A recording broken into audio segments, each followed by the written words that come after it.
I'm going to do a quick video on inverse functions, and basically all I'm going to do here is review what you learned in Algebra 2. So the first way I'm going to attack this is to find my inverse graphically.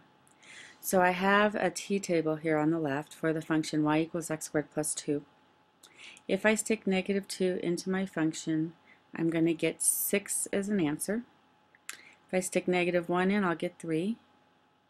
And 0 will give me 2, 1 will give me 3, and 2 will give me 6.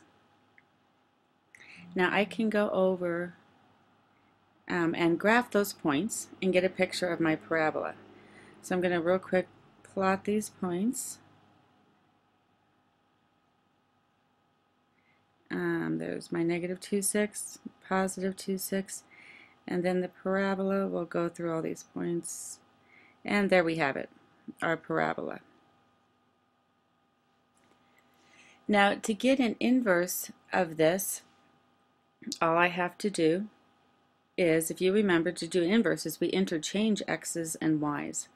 So I'm going to come over here and interchange the x's and y's and come up with my inverse function. If I can get my pen to work.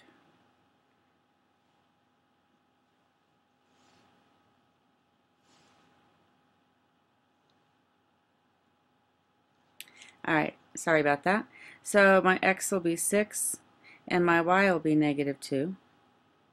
And then I'll have 3, negative 1 and 2, 0,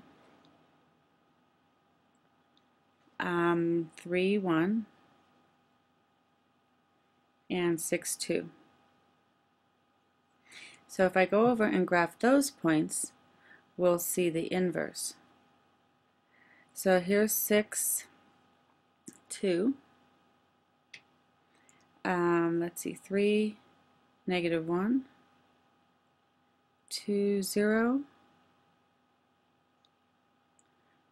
3, 1.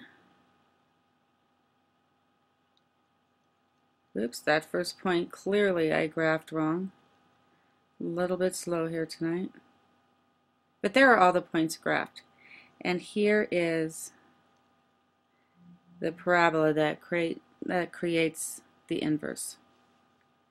And as you can see, my original graph and my inverse are reflected around this line called y equals x. It's a mirror image of itself, which is why we change the positions of the x and y. So I wanted to go over real quick the domain and range of the inverse functions. You'll notice that the domain of my original function is negative infinity to positive infinity,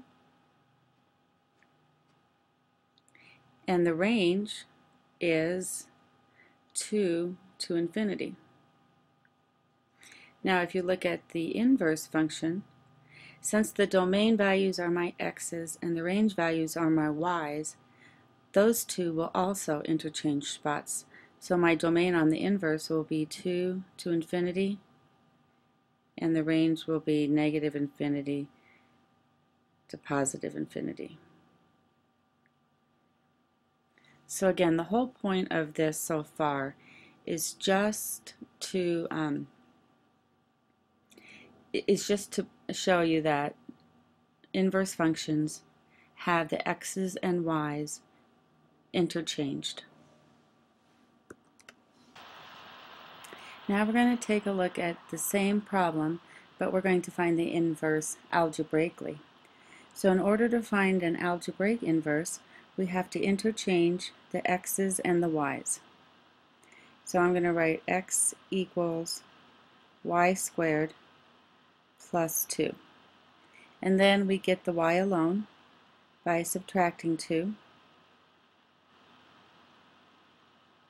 And then we're going to square root both sides. So I'll get plus or minus the square root of x minus 2 equals y. We need the plus or minus part so that we get the top half and the bottom half of the parabola. The only thing that we might want to do now is instead of saying it equals y, we'll write x minus 2 square root is equal to, what we have now is the inverse of f of x. So hopefully that quick review helped remind you a little bit about inverses.